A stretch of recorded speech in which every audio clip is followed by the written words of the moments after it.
How's everyone doing tonight, guys? This is Alan Tilt on a freeway here with OCG doing this Crossfire Finals tournament here. We're going to start off tonight with an interview with GM Saidin. It's going to be me here again as Alan Tilt. We're going to be doing this with Jay Purvis, welcoming into the scene. How are you doing, GM Saidin? How are you doing? Awesome. Looking forward to some amazing finals matchups. Great competitive scene we got turnout tonight. Looks good. Yeah, it's good to see we got some people on the stream right now. Jay Purvis, how are we doing over there on the streaming side of things? Looking good. Excellent. So it's going to be us three for running through some of the interview questions that you guys were posting up and sending into the OCG. So we'll just kind of go through a few. A lot of the questions that we received from you guys had a lot to do with the competitive side, and to kind of keep it broad and just open up more conversation, Saidin, why don't you just kind of run us through what some of the plans are that you can at least disclose to us as far as what you're doing for the competitive side of Crossfire North America? Well, it's a pretty exciting time for us. As I said earlier, we have a pretty growing scene at the moment, and we're right on the verge of announcing some major things for the competitive scene. Unfortunately for you guys, I can't disclose all the information. Despite that, we're really looking forward to pushing major competitive scenes in 2014 and through the end of 2013. We're looking at new websites, live events, cash prizes, and just a huge growing thing. It's going to be really exciting, and the best I can say is look for an announcement maybe 2-3 weeks from now, something like that, where we outline everything. It's going to be really good. Oh, it's really exciting to hear. It's been interesting to kind of follow around the whole lines of free-to-play games, especially since the League of Legends scene has become so extensively huge. Obviously, the first-person scene has kind of fallen off a little bit, but kind of a question that we got here from Yar, his question posed was, how big do you expect to see the competitive scene grow to by the end of 13 and 14? How do you think, I guess to kind of reword, how do you think the FPS scene, and the free-to-play world at least, can kind of match up to the standards and expectations that has been so thriving and so pushed heavy in the League of Legends scene especially? Well, we have to sort of attack this from multiple levels. The first thing that we look to do is grab players and teams from other games, especially, as you said, in the free-to-play scene. Everybody's aware that there's, 2 or 3 good free-to-play games in the first-person scene that can support competitive communities. Crossfire is one of them. So we want to drag those other players into our scene through groups like OCG, ESG, and others, and really push growth from that level. We're not looking to be the next League of Legends, but we want to be able to, continue to support the competitive scene and grow it through that. The other thing is prizes, and we recognize and understand that playing for points and items is not necessarily the thing that players want, especially in North America. So cash prizes is something that we're definitely looking towards in the 2014 season. I can't sit here and tell you exactly how much cash, but I can say that it's going to be worth playing. Yeah, it's always fun to do these interviews because I almost feel like we put you guys too much on the fence, because I know you are so excited to give us more information. It's just you're sitting here with handcuffs behind you of how much you can actually tell us. This is the thing. We're sitting, if I could just tell everybody right now, to just hang on, because we're very close to signing some major deals, and we're sort of right at that stage where we're trying to lock everything in. And because of that, I can't say much more than that, it makes it very difficult for me. I want to just sort of blurt everything out because it's very exciting, but I'm hoping that we can translate some of that excitement to you guys so that to stick around and wait for these announcements, because it's going to be big. Yeah, it's always really exciting to see, the game developers and managers get really excited about their own game, especially about Crossfire. This game has been around for quite a while now, and it's had its highs and lows in different moments. But I'd say definitely right now it's interesting to see, and really exciting to see, I guess, for that matter, the rising popularity and just the overall fame that the game has going into it. And it's good to see that it's always awesome to see GMs that want to push the competitive scene. That usually seems to be the downfall for a lot of different free-to-play first-person shooters. But speaking of just the game itself, because this isn't just a North American game, how do you feel that your game stacks up in the North American servers and the North American versions as compared to the scene that is in China and over in Europe and across just the sea, I guess, and then below us in South America? I know that competitive scene has been growing for a while now. I mean, do you guys feel any pressure at all to kind of keep up to a certain standard, or are you guys trying to run your own business and try to make it kind of not an individual thing, but more of a independently, we're not going to worry about everybody else and just do our own thing here? Well, it's kind of funny that you say that. Obviously, Z8 Games, our platform and our company G4 Box, we run the South American service as well, and then our sister company SGI is running the European service. And there's definitely an inter-office sense of community for the game Crossfire. We all work and love the game, but then there's also sort of this friendly competitive thing, that we want to do as good, if not better, than whoever other version that we are associated with. I mean, when you talk specifically about the Chinese version of Crossfire, there's really not a lot of comparison. The sheer population of people and the sheer popularity of the game in China is just uncomparable, and it's quite amazing to see. The global Crossfire game gains a lot of popularity just directly from the China version. But South America, those guys have done a great job of fostering a competitive community there. It makes it a little easier because they're only focused on one market, but they've done a great job at creating a sense of community and huge LAN parties and tournaments and real prizes and stuff. They're also players from Brazil tend to play a lot more for points as well, which is a good thing. And then there's an attitude adjustment too. So we need to sort of look at all these things and then apply that to our version and figure out the best way to foster our own community. And I think that it's taken some time, but I think that we are sort of approaching this level now where we recognize what our players want and how we can support that, and then grow the competitive scene from there. Yeah, it's interesting to kind of hear that other little friendly competition. Kind of piggybacking off that, do you think that you in particular, or your team in particular, has certain strengths that you really like to itemize when it comes to that friendly competition between you and the other servers? We got this going on. Well, I mean, I really think that sometimes it's not all competitive. I really do think that we have a handle on maintaining the game, addressing customer service, and doing things just like events, ribbons, for example, or that kind of stuff that has been able to keep the game going for as long as it has. I mean, Crossfire is not a young game here. We've been around quite a long time, so we've lost that sort of, oh hey, what's this new game kind of thing, because we're not a new game anymore. So I think from that level, dare I say we're better, because that's just not fair. But we definitely pride ourselves in that aspect of the game. And then we look at the South American service, and then we see what they're doing, and then that keeps us going to provide the next level of stuff that we can do for you guys.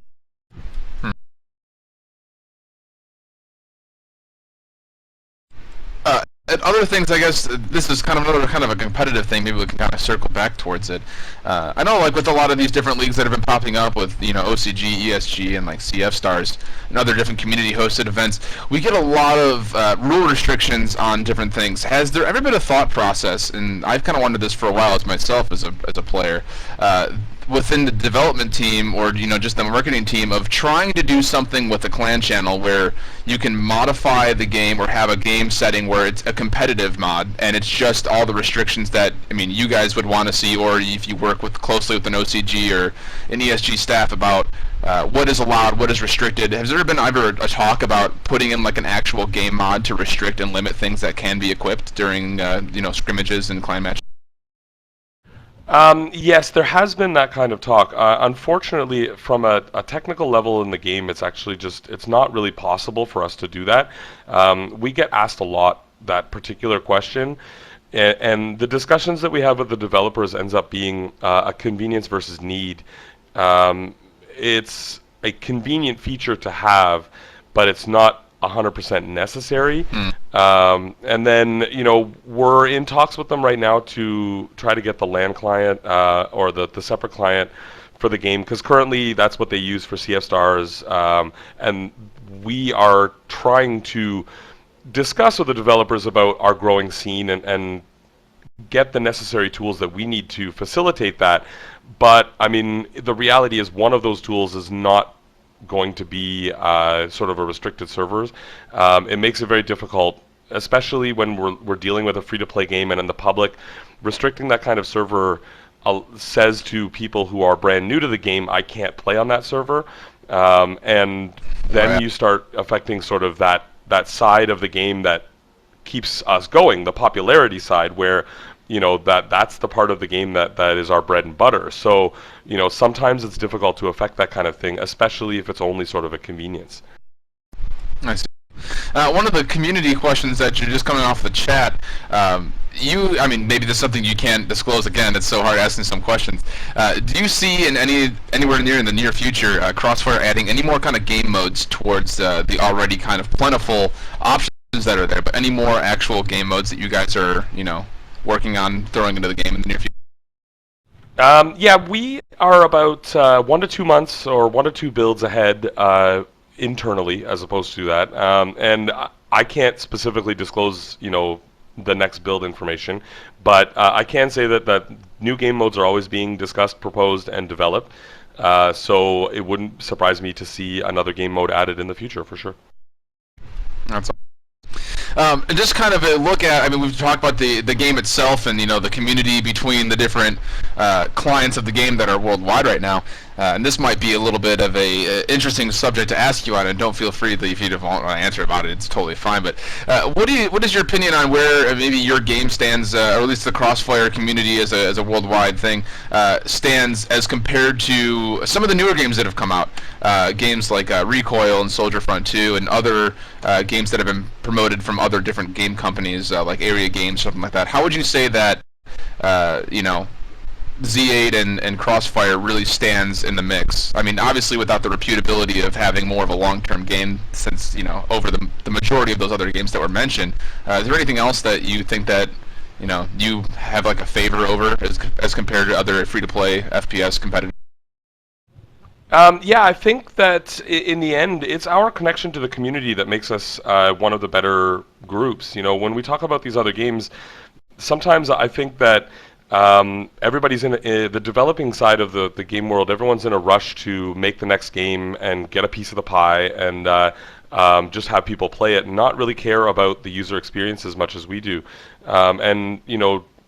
The players might sit on the forums and complain a lot, but we definitely listen to every one of them, and it's our connection to the community that we really want to separate ourselves from these other companies, if for the positive, for the growth of the game. I think it's these kinds of aspects that makes us successful and makes us resilient. When you look at some of these other games that have come and gone, and yet Crossfire has still remained through its ups and downs, but it's still there, and it's still as popular as ever. And it's great to see, Crossfire's, it's taken some while, but it's gaining global respect, and it's here to stay. We're not going anywhere, So I think that these are the kinds of things that separate us from some of these other games. Yeah, it's always really great to see that too. I'm a little bit past when my time was just, a hardcore grinder and trying to play. And a lot of the concern was always, the community versus what the game managers would be actually responding to. And, I can firsthand say, when I used to play this game a bunch, it was always cool to see that GMs, or at least the former managers, would always come through and post and kind of help address concerns, and that's always great to see. And yeah, it's awesome to have a first-person shooter game that is, free-to-play, that has been a long-lasting for, quite a while now, and with, of course, all these big moves with adding different servers and different versions of the game, and now with possibility of opening up more of a competitive scene. It's going to be really exciting to see if Crossfire can really break into that next surface and kind of touch into where all those other games are for the MLG scene and all those other big professional games that we see right now. Is there anything else you really want to discuss about anything about either the league, and maybe you have a favorite about who's playing tonight, and do you have kind of like a little rallying cry for them or anything like that? Well, you know me. I have to take the middle. I can't take sides. I'm excited to see some amazing competition tonight, and we're definitely really excited to see the Super Series grow. We're very excited to work with OCG. I guess as far as what to expect in the future, we definitely want to work with as many groups as possible to create some major competitive scene. We've got some things in the works that are just going to be, I think, amazing for everybody. It's going to really make Crossfire a viable, competitive, professional gaming experience for the teams that want to be involved. And I think it's going to start sort of in the fall. We're looking to build an esport website, and this is going to be sort of our kickoff thing. And from there, we're going to be working with OCG, continuing to work with OCG. We have ESG coming in as well, so there's going to be multiple ways to get involved there. And then we have the CF Stars tournament run by the Chinese Crossfire, and they're going to invite again. And then we have WCG. So the 2014 season is looking like it's going to be very profitable for people who want to be involved, and we're really excited about that. So I definitely thank the OCG for running the Super Series, and we're really looking forward to the second Super Series, which is signups are, I think, happening right now, right? So Yep. It's just amazing. It's amazing to see. Great. Well, thanks for coming in and spending time with us today. It was always great to hear from the development side and kind of the administrative side of the game, what's happening. I know a lot of players, especially that are involved in the competitive scene, are usually some of the more active ones that really want to know what they're investing themselves into, both time-wise and money-wise. So it's always great to see, have you out here, and we'll definitely be looking forward to hearing back from you again soon, Saidin, as we go forward with another Super Series, and then, of course, into next year in the competitive league series. Yeah, I think it's going to be really amazing, and hopefully by the time we're looking at the finals, or we're casting the finals for the Super Series 2, we'll have a lot more information to share about the future of competitive Crossfire for 2014, and also the end of 2013 too, because we're also looking at a few things for that November-December period. And I should just plug WCG, both the Canadian and the national or the American finals. I'll be attending both. So I definitely want to encourage anybody who's in those cities or wants to make the road trip to come out and say hello. I think I'll be speaking on a panel. It's not confirmed yet, but I think I'm going to be speaking on a panel at the Escapist Expo on esports and stuff. So it'll be kind of interesting to see. That'll be my first experience, and I'm really excited to go there. And these are this is just the start of major stuff. So I'm looking forward to the competition tonight, and it should be a blast. Cool. And two more questions actually that we got from community that we wanted to fit in here before we get rid of you here. The first one being, where does Saidin actually come from, your actual IGN? It's from the Wheel of Time series. It's a book series that I read way back when it was sort of first out. I guess it's got to be about 15, 20 years ago now. But it's the series fell off a little bit. I haven't read the last few books, but it's just kind of a name that stuck with me, and that's what I've used for my gaming career. It's funny you kind of mentioned that. My name actually comes from, I used to play full tilt poker all the time, so I just was searching for a username one day, and hey, there's a name that sounds catchy. Yeah, it's funny how names come about, I know, it's always really great. I always love seeing people with like the most creative names in the world, and it's like, where did you find that? But that's always good to hear. And then the second one, this is actually kind of referring to the actual in-game. What's the current status on all of the grenade farming that's been kind of becoming more of a popular fad recently in the server? Yeah, so I guess we'll sort of address these things. I'm sure there's people in the audience that are interested in hearing. First, I'll just let you know that, as always, we're working on the hacking situation within the game. We recognize that it is a wave. It comes and goes, and it seems to be high right now.